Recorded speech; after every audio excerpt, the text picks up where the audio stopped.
Welcome back to Nanowrimo channel. I'm James Books Corner, and today we are starting a brand new reading vlog, which I'm really excited about.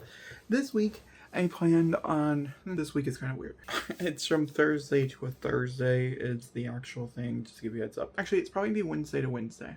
We'll include my final book that I'm reading for a different video in this video too. I am planning on reading nothing but LGBTQ romances for the next week and reviewing hopefully a bunch of them, and so we can have a good variation of different types of romances. A lot of times I was just kind of looking through and figuring out, oh, that looked interesting, oh, that sounded interesting. I didn't really gravitate towards anything. However, if you're looking for a romantic suspense novel that you've never read yet, I recommend Gunshot Residue, written by me. Over the course of the last half of last year, I wrote and released a trilogy called Gunshot Residue, starting with Gunshot Residue, leading to its sequel P49, leading to its conclusion Mr. and Mr. St. James. This came out in September, this came out in November, and this came out in December. And so I'm releasing it as one. This is it. This is Gunshot Residue, the complete edition. I'm gonna read you the new blurb, on the back of the new book. I did go ahead and grab, because I think this is a perfect sentence for them. That is, how far are the bounds of love, which is the tagline. It is a tagline for book 3. However, I think it is a tagline for the entire series overall. And it reads as this: Alex St. James lived a perfectly normal life. That was until he learned of his husband's secret. Marcus St. James had always lived 2 different lives. Now both are coming crashing into one another. As more secrets come to light and the choices neither can take back, will Alex and DeMarcus be able to survive the fallout? How many times can one person be wrong before they can't forgive, let alone forget? Gunshot Residue is a bind-up of 3 novellas: Gunshot Residue, P49, and Mr. and Mr. St. James. It's a romantic suspense trilogy. Contains content best suited to readers. It doesn't really tell you what the secret is, however you do know that there is a secret. Marcus is a spy. That is like the biggest thing. The whole point of the series, why I couldn't tell you about it, is I do have comm titles. They're just fucking movies, and I couldn't tell you anything about it. And that is the most egregious one. I think it's so obvious. I try to make it so obvious. I try to make the cover make it so obvious. And that is Mr. and Mrs. Smith. My favorite movie. One of my favorite movies of all time. I adore that film with so much love. That's definitely what this entire inspiration was. I was like, how can I do Mr. and Mrs. Smith and make it gay? And Gunshot Residue was born. Is it a Mr. and Mr. Smith? Like, are they very similar in a lot of ways? No. However, the relationship pattern from book 1 to book 3 is similar. It's following an interesting pattern. That being said, let's go ahead and go through this TBR. The book that I'm definitely reading, because I've already started it, is You Found Oliver. I'm 50% into this.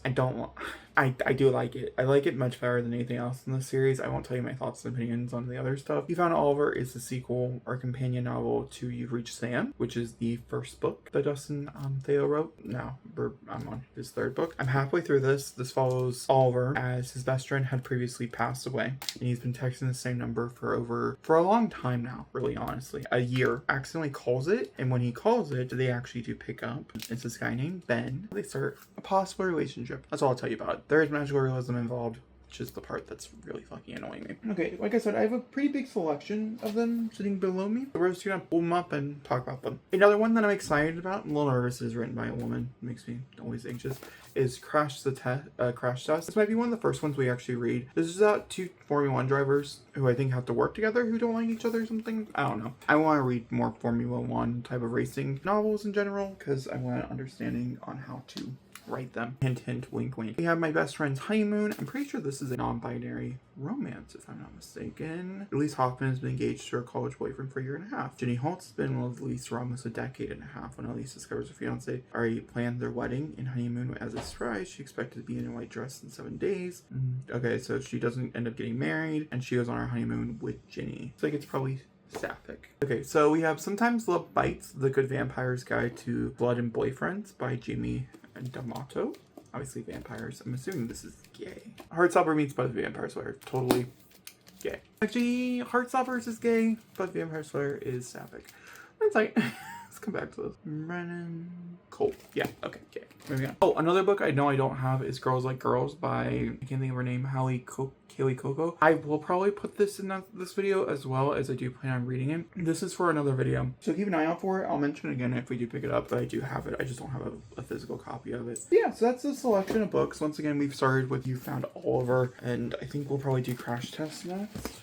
just because that's the one that, since I started the idea of this, it's like one of the first books I picked up. It's Sedentary Boys. I do plan on reading Sedentary Boys in this video, just because it's been on my plan for a long time. I think the sequel is officially coming out, so might as well get around to that. And I just really want to get one down, because I am starting it, like, officially tomorrow. I know we technically started it today, but I'm not counting it, because this wasn't originally supposed to be a part of this. So it just happens to be gay and romantic. Yeah. Sorry for the weird lighting. It's like 7 o'clock in the morning. I read 2 books today, and so yeah, I finished You Found Oliver. Like I said, I think I left this at 50%. Objectively speaking, I'm giving it a 4. I was really irked by it. However, I'm not going to talk spoilers and bigger thoughts about it because I have an entire video dedicated to them, and I'm pretty sure it's already out because I think I'm moving Demon Slayer. I moved it now. I think this is like my 4th time, but it's such a heavy video to like edit that like I'm not mentally there. So we'll get there.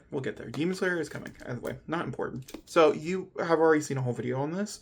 Or I'll link you to a whole video on this in case you're curious of my more spoilerly thoughts. I have a ton of things to talk about, which we will get into in a different video. But I did finish this. I read half of this. The next book I picked up, honestly, I got stuck at work for 16 hours. And so I picked a shorter book in hopes that I could finish it in like a single sitting. And I did. And it is on the shorter side. This is like 300 pages. It is a rom-com, almost kind of like erotica. And this is called My Best Friend's Honeymoon. And this is the book that I'm introducing a thing I'm gonna call spoiler warning. Okay? I don't normally talk about spoilers unless they're in very specific videos. I try to keep everything pretty non-spoilerly. We're gonna talk about this in a very non-spoilerly detail. Don't worry about that. But I do have some spoilerly thoughts to go over. I am landing on a 4.5, and we'll talk about the reasons why that is as well. As I enjoy just about everything about this, which we'll get into. I will probably read more from this author. That's almost confirmed. To be honest with you, I don't actually really love the writing, but I think the way she writes characters, it was just so comforting and calm. And I also really love queer spaces that are so welcoming and kind. And there's nobody in this book that is going to make you feel like you're not welcome if you are a part of the community, which is fucking beautiful. So like I said, this is a non-binary and female relationship is what this is being told as. So we're following our main character, or Elise. It's Elise. And somehow I've been thinking Jenny is like Jenny. It's not. It's G. That's interesting. We're following Elise. Essentially, she's been engaged to this guy for about 1.5 to 2 years. They got engaged at a weird point in time as well. She wasn't really a big fan, but she hasn't really been wanting to move forward. Her family owns this hardware store. They've owned this hardware store long before her. And to the point, like, they make jokes that her parents had so many kids to run this hardware store type of thing. And that's kind of where she put a lot of her time and money into. She went to school for marketing for it, whole 9 yards. And so this guy, the boyfriend, decides for her, the reason why she didn't want to get married is because the wedding part of it is way too much for one person. And so he goes ahead, he books a wedding based on a Pinterest board she made probably like 4 or 5 months into her being engaged because of her mom, and does the whole wedding based on that one Pinterest board, and also books them a honeymoon. She calls off the wedding because she finds this not to be her liking for a lot of different reasons, but she also doesn't want to get married, and this like kind of really proves he's a great guy. He has some travel problems for sure. However, I was a huge fan of him to the point in one of my comments on Goodreads, in case you don't follow me on Goodreads, I do post comments over there when I read books, was that I want a spinoff. I'm perfectly fine with giving him a spinoff. He's there's like a few things that are relatively annoying, but also like he pops up. There's a few things that are very annoying, especially in the beginning of the book. That's all I can say, because we'll talk spoilers here in a second. Maybe I'll talk more about him in the spoiler side. He's not very much in this, so. Either way, so he's really kind and he's very understanding of all of this, I'm going to be honest with you. So he decides, because the honeymoon was really the part of the wedding that cannot be reimbursed, that he decides that her and her best friend, Ginny, who is non-binary, that they go together. And Ginny's entire being is kind of centered around his friend. They work this job that they hate, and then they also are a woodworker is also another thing that is talked about in here. And so they end up going on this honeymoon together. And in this honeymoon, which does not take up a large part of this book, I would like to mention here that they're probably on the honeymoon area for like 30 to 35% of the book. And it gets really spicy really quickly. I'm going to be honest, it gets super spicy super quickly, which is one of the things we will talk about in spoilers, because I think there's just certain things in here that I just want to like, okay, let's talk about it. You know what I mean? That being said, going forward from this point on, there will be spoilers. I'm going to put a spoiler warning up here so you can know, but there's also going to be chapter times linked down below. The chapter times only pop up for spoilers though. So I'll have a spoiler start and a spoiler end on it. as well. That way you can just skip the whole entire section. You don't got to worry about this little guy up here. But when this guy does disappear, you know it's over. For instance, when this clip is over, you know we're done talking, because like I have nothing else to say. I did give it a 4.5. Let's talk about the reason why. The third act breakup was super fucking annoying. It's not really a third act breakup. This entire like structure of it's kind of annoying. More spoilerly detail here, I really liked the boyfriend, the fiance. He was super kind. He was very considerate. He wanted to put her first. He didn't put her first in the bedroom. He didn't put her, well, he did put her first, actually. He made sure that she achieved that she came. You know, then they moved on. They didn't have like a really spicy sex life or anything like that. Nothing of those lines, but she didn't really find in him, he was fine. It was just going to be a complimentary relationship. They were going to move on with life. Nothing super big. Her best friend, Elise, like Jenny, like I said, they've been in love with her their entire life. Since they've known one another, Jenny has been in love with Elise. It's also revealed pretty early on that Elise has been kind of in love with Jenny since they could have remembered. Elise went through some pretty traumatic bullying as a child, so I guess there is like a little bit of homophobia rooted in there. It's very brief, but it is important to the character. And it's important to their relationship as well, and so she ends up not going to like a dance with her because of it. And that's kind of what set off this entire friendship into a friend zone. Due to her not getting married and this being a very traumatic experience, traumatic in quotations, Jenny comes with the idea that she gets a yes no matter what. No matter what it is. She asked her to do some spicy stuff. They do a lot of spicy stuff. They went on a 3-day bender of spicy stuff. That arranges to a lot of different things. There's 2 things in here. One of them I will have to say I have read before. I cannot say this is the first time experience. What did my friends used to call it during Shark Week? Spicy stuff during Shark Week? Never. I've read that before. The other thing I have read before, but never in the context of this. So that was fascinating. There's also a lot of words, there's a lot of verbiage, there's a lot of fluids. It's an interesting time. Interesting time. So they get done with the sexcapade, and one of the big things here is that Jenny quits that job that they hate, and they do it for themselves. However, I will have to say it is very much Elise guided, and so by the end I kind of agreed with the breakup, but I didn't really agree with the breakup. So they ended up not coming back together. They become girlfriends. They're girlfriends for maybe 5 seconds, literally, and then they break up because Elise learns that Jenny left her job because they left their job, that they did it for them, and they made this huge thing for them, and they felt like it was very selfish, and they felt like it was lying.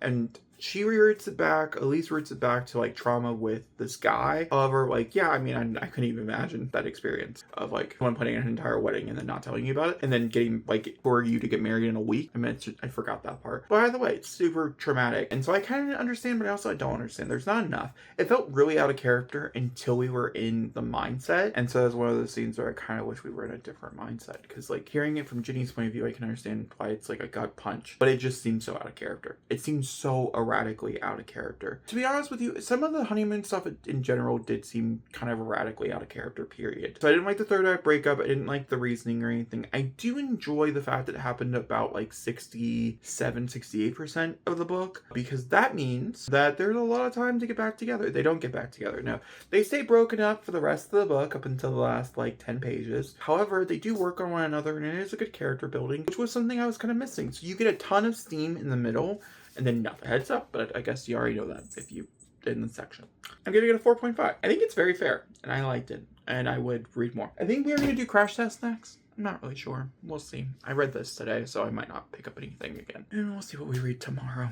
Not that big of a deal. I'm still reading Crash Test. I don't think I came in here and even told you I was reading it. I'm 30-something% into it. I don't like it. I don't love it, but it is making me cry. So I will continue on with it.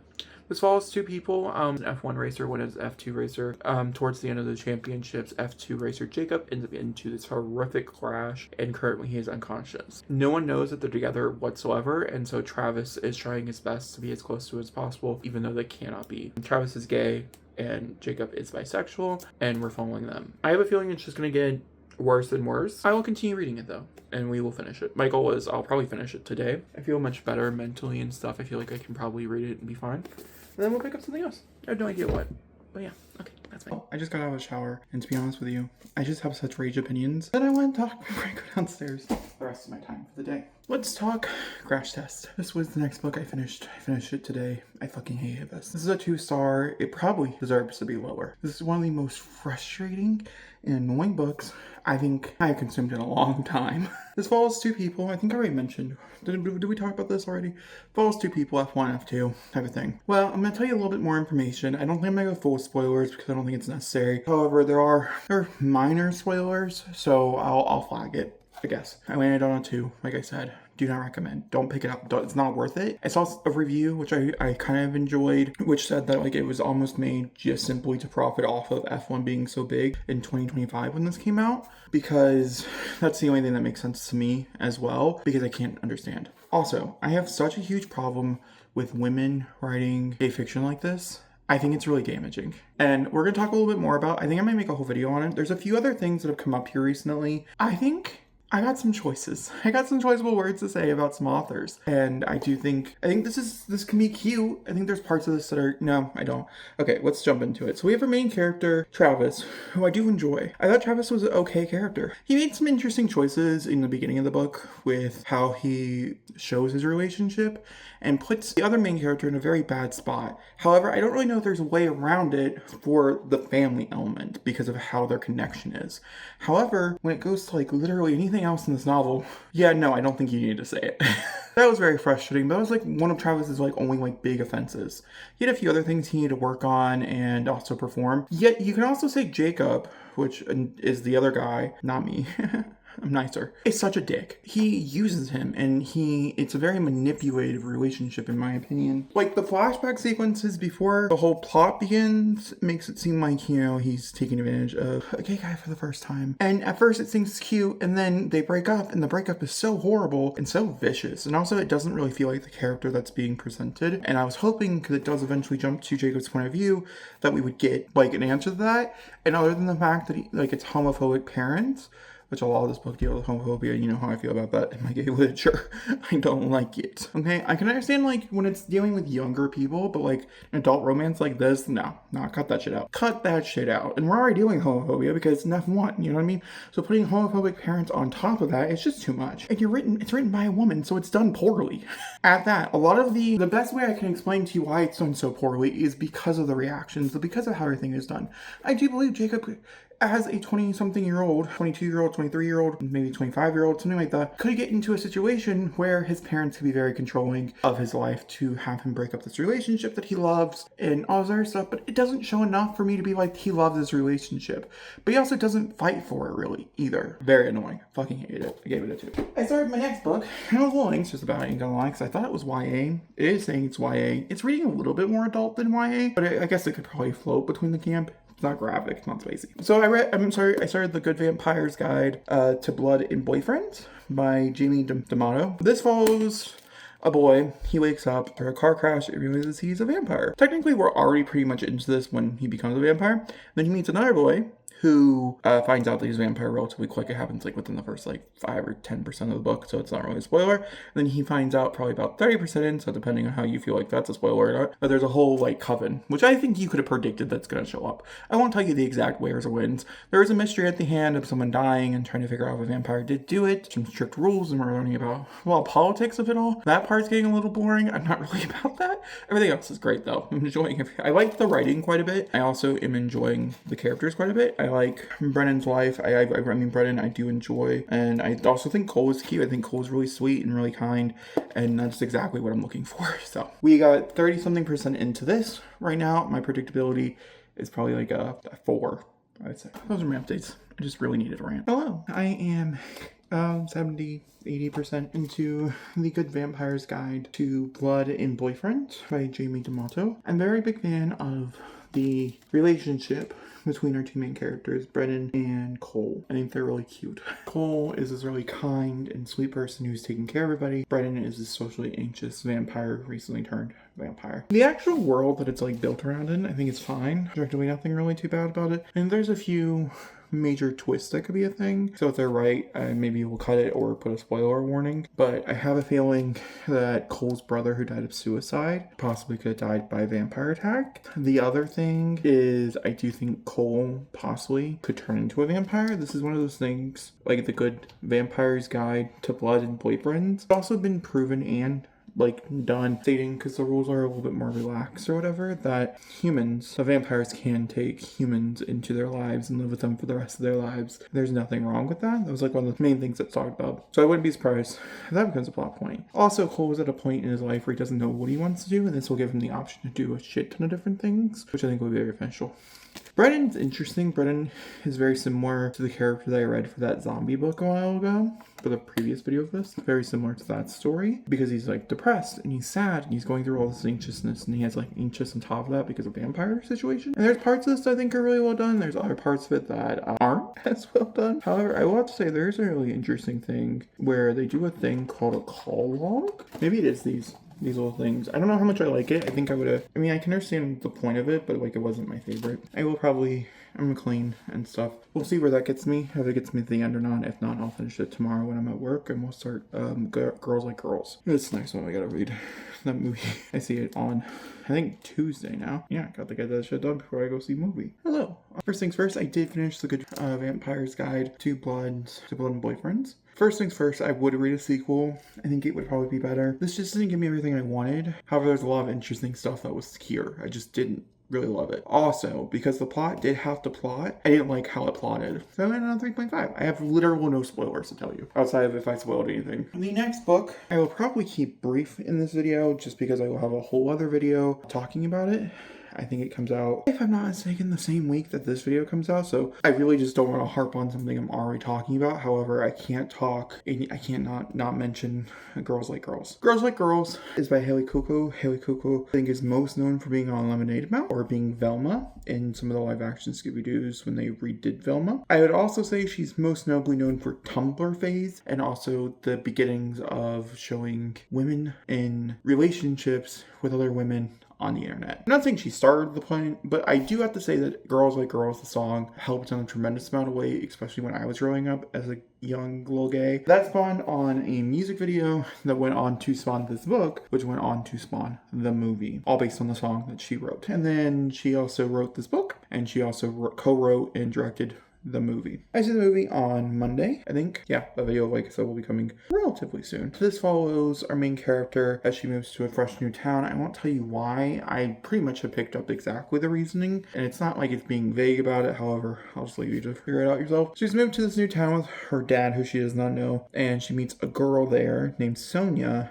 who captures her attention like nothing I've ever read before. This is first crush. This is, oh my god, first something. This is going to turn into like a romance, but this is crazy.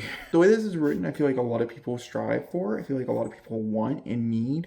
I think the way this is characterized, I feel like the way that everything is like handled, I think in the first like 30% that I've read, it's beautiful. It's heartbreaking, it's stunning, and it's the exact feeling you have butterflies when you see someone you like for the first time. And I don't feel like a lot of books capture that moment, and this book did it so well. In certain ways, in my opinion, I would say uncomfortably well, because it brought back some memories, and I was like, oh, look at you being over there, okay, bye-bye. So that's Girls Like Girls. Like I said, I'm not going to go into spoilers, I'm not going to do anything crazy like that, because there's no reason to. I have a whole video talking about the movie, breaking down the book, then breaking them down together. I'm sure you've seen a Novels Versus before in my life on the channel, if you're a familiar face. If not, I have this series called Novels Versus where I do Novels Versus movie adaptation. I tried doing television, it did not work, so that's not happening. I do movie adaptations, and I do have them scheduled for the rest of the year. Girls Like Girls is June. And they're normally a newer release that is coming out, and I'm reading both properties almost for the first time. That doesn't always happen. Sometimes it's a reread, and sometimes it's a book I absolutely love. I'm not done like where it's like my favorite movie, but I've never read the book before. Let me know if you're interested in that. I maybe would be interested myself. Hi, gay vlog. Let's go ahead and talk about the books. We are actually coming to the final day.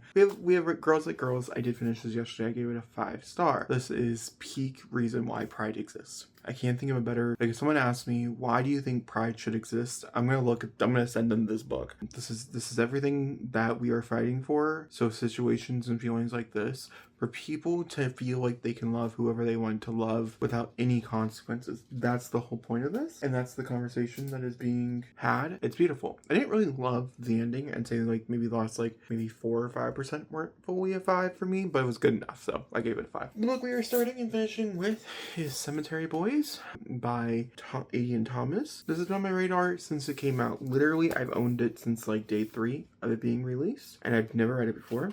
And that just needs to be rectified, in my opinion. I think this came out in like 2019, 2020? Yeah, 2020. The sequel comes out this year. So if I do really like it, I'll do a whole spoiler cast video for it as well. And so you can get a whole thing based on my opinion on the first one and the second one. I will see you when I finish this. My goal is to finish it today. However, it might be tomorrow. I don't know. This is the final book though for this vlog. Go ahead and close out this vlog.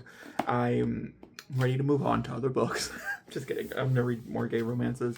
I'm actually in the middle of another one. It's not really a romance though, so I wouldn't even count it for this video anyways. That being said, I did read and start all of Cemetery Boys, which we'll talk about in 1 second. I will first mention, I just had a question, and let me know in the comments down below how you feel about it. And also, I'll ask it again in other vloggy videos as well.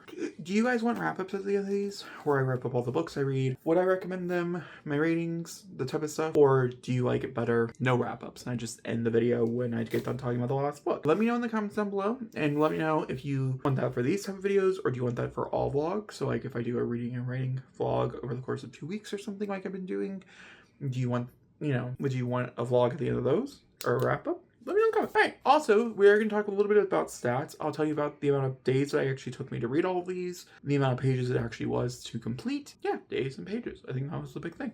Alright, that being said, let's go ahead and talk Cemetery Boys. This follows Yadro, as he is a trans man in a Latinx traditional family who they release spirits, essentially. The female, when they are born into this family, they become healer. There's a process, there's a ritual and everything, and the men also have a process and ritual when they reach a certain age. For the men, they become what they are called as, I can't remember what the actual word is. There is a word for it, I just don't remember. They do this whole entire thing. It requires blood and sacrifice or whatever, and they end up getting this blade. If they are accepted into this, then they can cut the strings and let spirits pass on. Some spirits take longer, other spirits are really quick. However, that is one of the things that they do, and it's a part of their family and their history and stuff. But we're following a trans man who obviously did not go down the route of a healer because he's a man.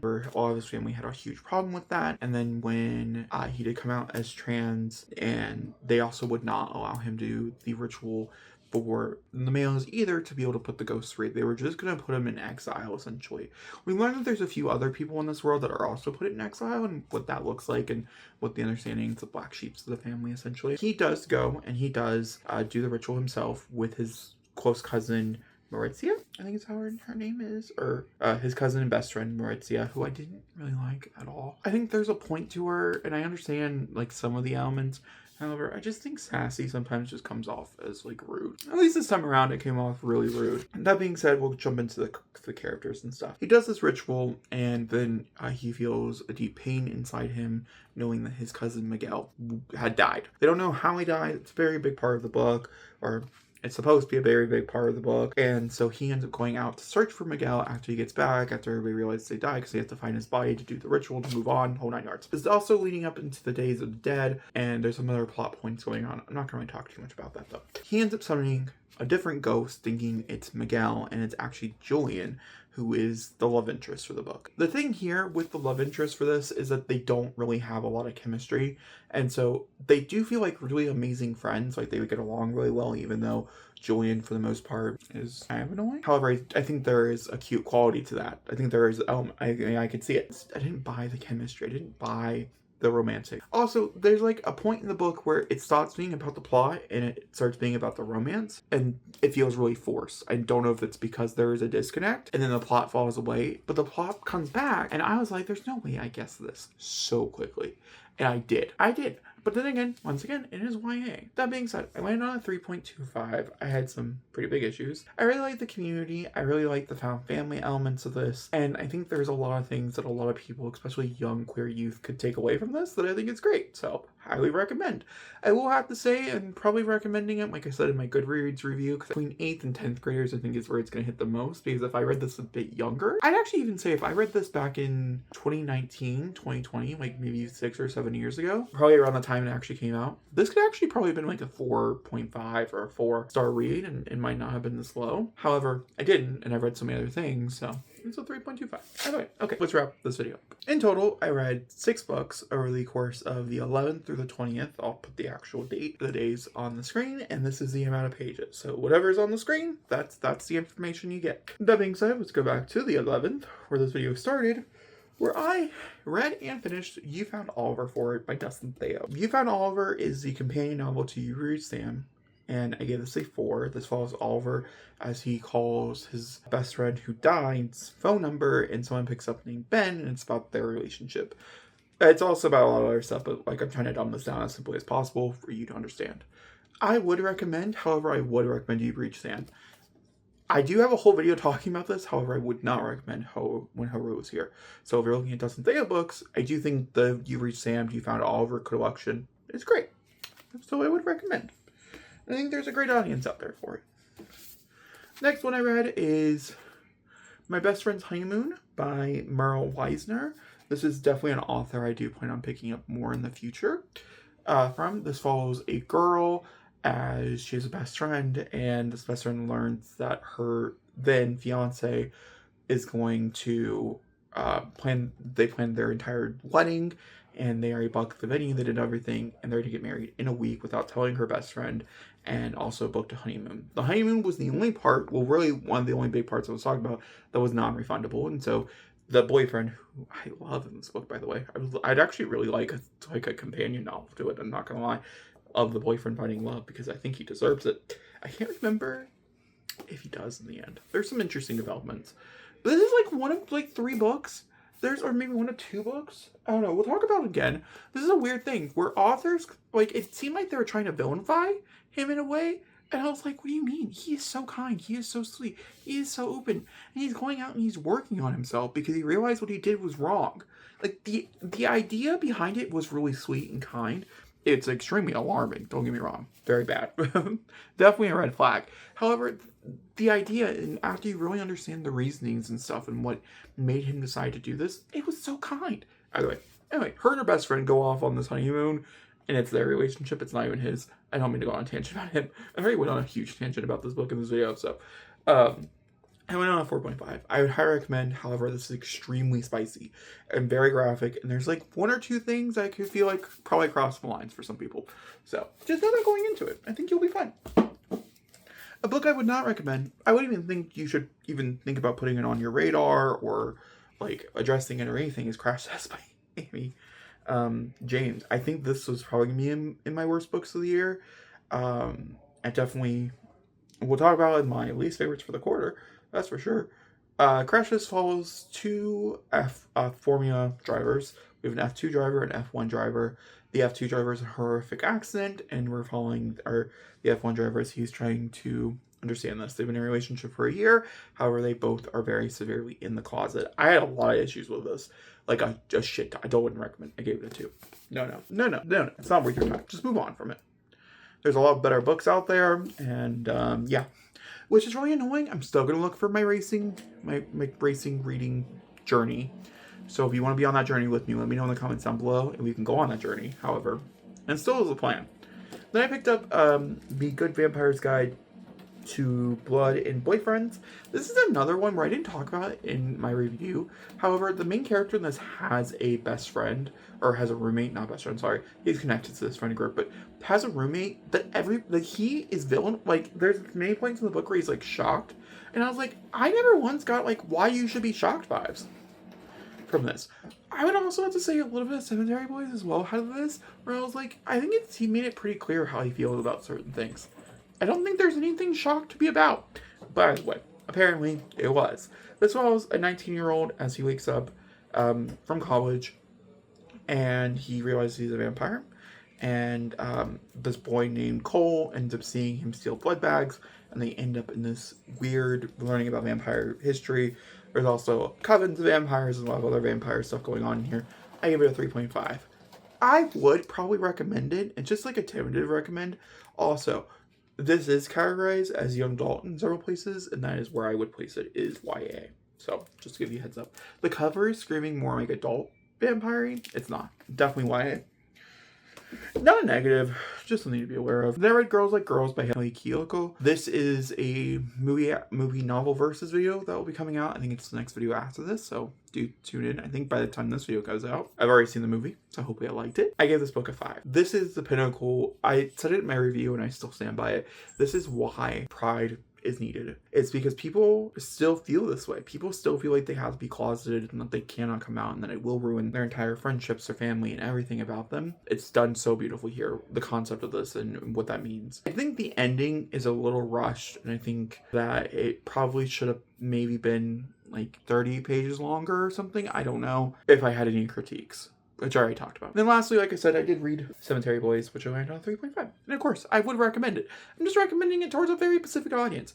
I'd also say Girls Like Girls is very similar to that. This has a lot more adult content in it, and so it makes it harder for me to be like it's YA, even though very YA-y. It's just more adult content. Like I'm saying Freshmen onward, maybe 8th grade, depending on the situation. Definitely think, because there's like a lot of reality to that. So that being said, that's this video. I hope you guys enjoyed. I had a good time, and I'll talk to you next time. Thanks for watching, and goodbye.